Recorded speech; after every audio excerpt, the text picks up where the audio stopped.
A pesar de las evidentes diferencias, ¿qué tienen en común Gandhi, la Madre Teresa de Calcuta, Obi-Wan Kenobi o el Ayatollah Khomeini? Una cosa es indiscutible, que todos ellos fueron líderes espirituales en su propio contexto. El liderazgo espiritual, además de necesario, es bien actual, como muestra la proyección e influencia del Papa Francisco, y no solo entre los católicos. Bien, hoy vamos a hablar de liderazgo espiritual, con los siguientes invitados: Francesc Torralba, profesor de ética en la Universidad Ramon Llull, y Mónica Esgueva, escritora, coach y economista. Muy buenas tardes a los dos, bienvenidos. ¿Qué tal? Buenas tardes. Bueno, pues sí, vamos a empezar, si os parece, Mónica, por definir qué es esto de un líder espiritual.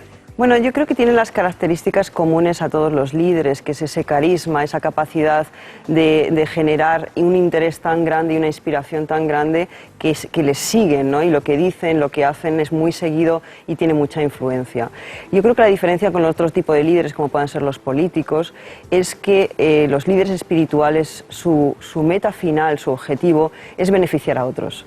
Normalmente los líderes naturales o otro tipo de líderes lo que buscan es casi siempre un beneficio propio, un interés propio. Hemos tenido grandes líderes como puede ser Hitler y desde luego de espiritual no tenía nada. O sea que, ¿por qué? Porque perseguía sus fines propios. Era un poco la manipulación de esa inspiración para algo que él quería conseguir. Los líderes espirituales llevan otras motivaciones que tienen que estar alineadas con un bien común, con un beneficio a los demás, y que ellos se ponen en segundo lugar. Es decir, es un afán de servicio lo que tiene que haber en un líder espiritual. Francesc. Pues sí, la verdad, un líder espiritual tiene un fin, un objetivo, una meta, tiene capacidad luego de irradiar ese fin a un conjunto de personas, de entusiasmar, y además ese fin tiene que ser un fin noble, ¿no? Pues la paz, erradicar el hambre, la igualdad entre todos los seres humanos del planeta. Y él se pone al servicio de este fin hasta tal extremo que es capaz, pues, de pasar por la cárcel, de ser torturado, de ser detenido, incluso de morir en muchos casos. Fue el caso de Mahatma Gandhi, asesinado, o el caso de Martin Luther King, ¿no? Por lo tanto, el líder tiene autoridad, no necesariamente tiene poder, tiene convicción, vive con coherencia sus valores más profundos, y eso se irradia. Y eso los otros lo ven y saben distinguir donde hay un comediante, donde hay verdaderamente un líder que se convierte en guía espiritual para los otros. A la hora de poner ejemplos, Mónica, de líderes espirituales actuales.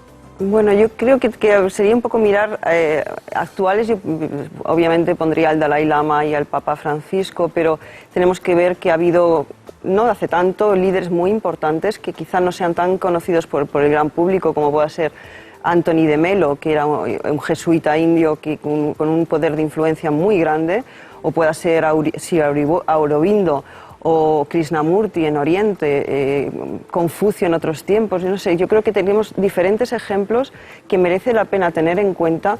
El arzobispo de Desmond Tutu, y que todavía, gracias a Dios, está vivo, que tuvo un papel primordial en terminar con el apartheid en Sudáfrica. Gracias a Dios todavía tenemos líderes con ese poder y esa influencia y esa guía que necesitamos tanto hoy en día. Sí, añadir, por ejemplo, Pere Casaldàliga, ¿no? Pues bueno, obispo en una región dentro del Brasil defendiendo los derechos de los indígenas, y generalmente una persona que ha tenido que intentar sobrevivir a toda la mala influencia de los terratenientes, tratando, pues obviamente, de limitar su persona o negarla para mantener sus derechos de explotación sobre unas tierras que eran patrimonio de los indígenas. Hay muchos, a veces son conocidos, a veces desconocidos, a veces tienen una dimensión global y se convierten en iconos de todo el planeta, y a veces tienen una dimensión comunitaria, pero siguen siendo líderes, ¿no? Es verdad que necesitamos líderes globales, pero no perdemos de vista que puede haber líderes, pues, espirituales en ámbitos muy concretos y que sean reconocidos para una pequeña comunidad, una ciudad, un municipio, un pueblo, pero que son referentes, generan inspiración en torno a suyo, y además hay una persecución de un fin noble, de un fin humanista, de un fin que todos reconocen como valioso y bueno. Entonces, hagamos hincapié en esas diferencias entre el líder espiritual y el líder natural. A ver, es un tipo de liderazgo. Lo que pasa es que a veces pensamos que el líder espiritual es algo que solo tiene lugar en personas que desarrollan este liderazgo inspiradas por convicciones religiosas, ya sea un texto bíblico, ya sea un texto como los Vedas, ya sea un texto como el Tao Te Ching. Es decir, en el líder espiritual hay una fuente de inspiración que generalmente tiene que ver con un texto, con una tradición espiritual y religiosa, la cristiana, la budista, la hindú, la taoísta, la confuciana, ¿no? Otra cosa ya es un líder pues político, un líder social, un líder de una gran corporación económica, un líder de comunicación. Lo que pasa es que estamos en un momento donde estamos dando cuenta que esta forma de liderazgo más laico también se puede nutrir, también se puede alimentar e inspirar de estas fuentes religiosas y espirituales, y además lo hace mejor y lo hace con más convicción y además despierta mucho más interés. Pero por principio separaría estas dos fuentes, ¿eh? En una la dimensión texto religioso y espiritual, en el otro simplemente es unas grandes capacidades comunicativas. Mónica, en el caso de Gandhi, ¿era un líder espiritual, un líder natural, ambos? Yo creo que ambos, porque por una parte él fue el artífice de la independencia de su país con respecto al Reino Unido y fue realmente es que fue lo que hizo que todo el pueblo de una manera muy pacífica pero muy firme pudiera ponerse detrás de él y al final se fueran. Ese país ocupado dejó de serlo gracias a él. Entonces en ese sentido fue un líder natural. Ahora creo que sus convicciones religiosas eran tan fuertes que hizo también que todo lo que él pensaba tuvo un impacto muy grande en su país y fuera de todo su país. O sea, históricamente es un referente muchos años después del que no esté. Entonces yo creo que haya dejado dos huellas muy importantes en los dos sentidos. Sí, y Gandhi, por ejemplo, es un ejemplo de esto, porque observas que su filosofía de la no violencia, el no responder violentamente pues, a una acusación, a un insulto, a una agresión, se inspira claramente en un texto que está dentro de los Vedas, que es el Bhagavad Gita, que forma parte de una colección de textos, que es el Mahabharata, y él lo interpreta como un texto que lo que nos exige es realizar nuestro dharma en el mundo, nuestra misión, ser consecuente con tu deber y no responder violentamente pues, a ofensas, humillaciones, agresiones. Y esa fuente de inspiración es clave para entender sus huelgas de hambre, pues bueno, sus persecuciones, la cárcel a la que estuvo sometido y finalmente pues también su muerte, que fue objeto de un atentado de un fundamentalista hindú. Y a la hora, Mónica, de centrarnos en los líderes espirituales actuales, ¿cuáles serían las deficiencias que, por ejemplo, tiene el Papa Francisco, por decir uno? Pues si ponemos el ejemplo del Papa Francisco, yo diría que fundamentalmente a mí me parece una persona, un gran líder y una gran persona, eso para empezar. Y quizás sus deficiencias vengan del entorno en el que está adscrito, vengan quizá de todo esa curia y esos intereses que hay dentro de la Iglesia que pueden no estar alineados con el altruismo y la compasión que él está demostrando. Entonces yo creo que no vienen tanto de él como dónde está metido y qué otros intereses hay ahí creados que no son los suyos, pero que tiene que respetar o que tiene que tomar en cuenta, como pasa en todos los lugares, en todos los sistemas donde hay una jerarquía muy fuerte. De hecho, hay un discurso muy conocido del Papa Francisco, que fue precisamente 3 días antes de Navidad, 22 de diciembre, donde describía 15 patologías de la curia, 15 enfermedades que pueden sufrir personas de la curia, entre las cuales pues, sentirse indispensable, no tener capacidad pues, de diálogo, la incoherencia entre lo que se dice y lo que se hace, 15 tipologías de patologías que pueden sufrir personas de la curia. Eso significa que él lo contempló ahí y por lo tanto pues la expresó con la finalidad de curarlo o de sanearlo, ¿no? Pero sí que es verdad... Ya veía que había un obstáculo ahí. Sí, claro, por supuesto. Una cosa es el liderazgo espiritual de carácter mundial que es reconocido casi de un modo unánime y otra cosa es estas resistencias que puede tener el desarrollo de este liderazgo en entornos que a veces presentan estos obstáculos. Demostró valentía, como tienen que demostrar los líderes Es espirituales. básica, la audacia es básica en un líder. La audacia, la humildad, la capacidad de ser constante, tenaz, pero la audacia es clave, ¿no? Sale de la zona de confort un líder, se la juega por un ideal, se la juega por por un principio, se la juega por un valor, y eso es lo que le hace grande, ¿no?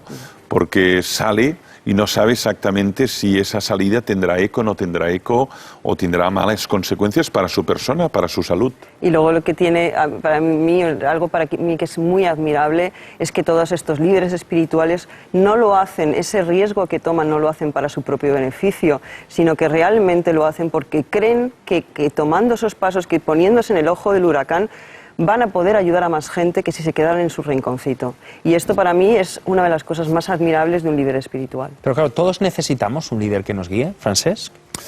A ver, yo creo que necesitamos referentes, no necesariamente un líder que te guíe, que te diga, mira, esta es la autopista, aquí están las áreas de servicio, los peajes y tú tienes que seguir, ¿no? Yo creo que necesitamos referentes y afortunadamente hay muchos referentes que nos indiquen que es posible vivir de otro modo del que habitualmente nos dicen que tenemos que vivir, ¿no?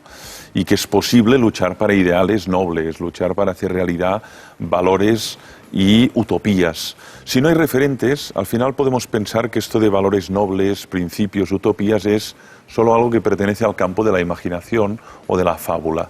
Por eso los necesitamos para ver que es posible y que son seres de carne y huesos y que inspiran prácticas liberadoras en nosotros. Claro, ¿y deben ser víctimas, Mónica, convertirse en mártires? Dios mío, yo creo que no. No, yo creo que esto es algo un poco quizá del pasado, ¿no? Y no podemos exigir a los líderes espirituales, por supuesto, que ni sean víctimas ni mártires, pero tampoco que sean santos ni personas perfectas. Son seres humanos en un proceso de evolución, como estamos todos. Yo creo que lo único que podemos pedir es que, en mi opinión, que sean sabios, que tengan sabiduría y que cultiven la sabiduría, que cultiven la pureza del corazón y que tengan esas ganas de ser altruistas, de servir, de traer algo para el beneficio común y que haya compasión. Yo creo que esto es lo más importante. El resto tenemos que también tener cuidado, ¿no? Qué es lo que exigimos y qué es lo que pedimos a otros cuando nosotros no somos capaces de hacerlo, ¿no?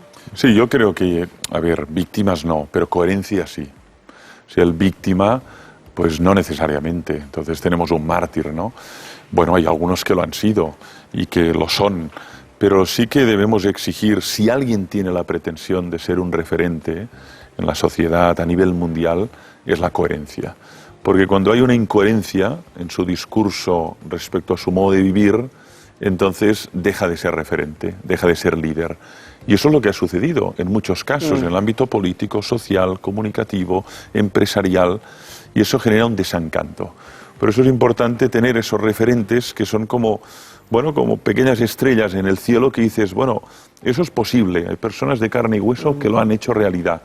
Pero la coherencia sí que se debe exigir a alguien que tiene la pretensión de convertirse en un guía o en de ser un referente para otros. Que añadiendo la integridad, ¿no? Que en el Claro. fondo está muy relacionado. Y yo creo que a veces, no sé lo que piensas, Francesc, pero a veces esto de la pretensión, quizá a veces ni siquiera tienen esa pretensión. No. A veces simplemente se les pone en una posición de liderazgo espiritual sin que ellos hayan querido estar ahí, simplemente pues por servicio o porque pasaban por allí o porque no había nadie mejor o porque las circunstancias le hicieron tomar esa posición porque si no nadie la tomaba, ¿no? Sí. Sí, Pero sí. claro, el concepto de líder espiritual también depende mucho de las culturas, ¿no? O sea, el concepto varía dependiendo de cada Claro, uno. porque varía respecto a las fuentes de inspiración, ¿eh? Lo que pasa es que hay elementos comunes, ¿no? Tú dices, pues bueno, aquí se ha hablado de Confucio, hablamos de Jesús, hablamos de Sócrates, hablamos pues de Lao Tse. Fueron a su modo maestros, líderes, referentes para otras personas y durante siglos lo siguen siendo, ¿no? Hay elementos comunes que convergen entre ellos, sí, muchos. Compasión, pureza de corazón, donación, gratuidad, capacidad de sacrificio por un fin noble. Pero luego también hay modalidades distintas, ¿no? Unos son más activos, otros son más contemplativos. Unos tienen un tipo de dieta, otros tienen otro tipo de dieta. Unos son más estáticos, otros son más nómadas. Es decir, sí que observas que hay modos distintos de ejercer ese liderazgo espiritual en virtud de culturas, tradiciones, momentos históricos. Es que además yo creo, ya sabes, como estando tanto en Oriente como yo voy y todas estas cosas, yo pienso que tienen una visión muy diferente en Oriente. En Oriente, ¿cómo lo ven? Lo ven como algo necesario. O O sea, la figura del gurú está muy integrada en la sociedad. La gente va a pedir consejo al gurú.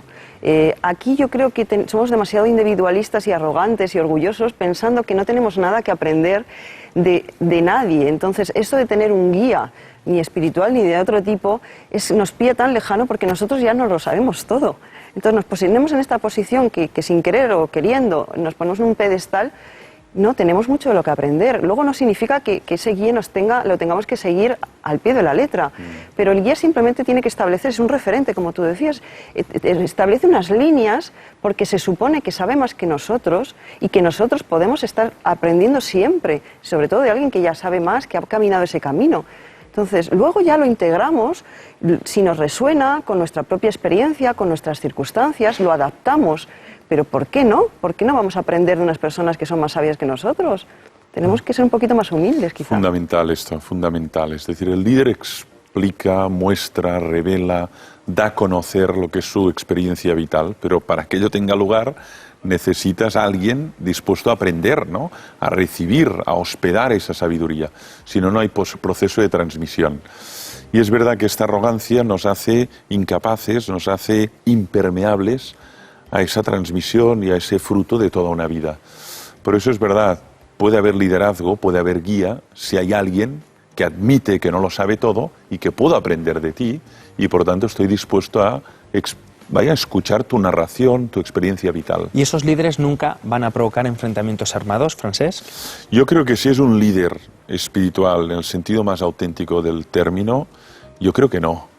Porque el líder espiritual, su fin es objetivamente noble. Lo que pasa es que hay tantos fines nobles, oye, salvar la tierra del desastre ecológico, erradicar el hambre, erradicar la trata de mujeres en situación de esclavitud sexual, qué sé yo, garantizar que todos los niños vayan al colegio. Hay tantos fines nobles que evidentemente pueden haber muchos liderazgos, ¿no? Pero a mí me parece que cuando el liderazgo ya tiene que ver con violencia, crueldad, genocidio, yo no puedo hablar de liderazgo espiritual aquí. Yo creo que la paz tiene que ser un primer valor común a todos los líderes espirituales, porque si no, no son líderes espirituales, son otra cosa. Se pueden disfrazar con diferentes atuendos, pero lo que hay detrás no es real, no es íntegro, no es coherente, como hablábamos, y desde luego no busca el fin último que tienen que tener todos los líderes espirituales, que es el bien del máximo número de seres en este planeta. Pues con esta conclusión concluimos. Mónica Esgueva, Francesc Torralba, muchísimas gracias por la visita y por vuestro tiempo. Gracias a ti.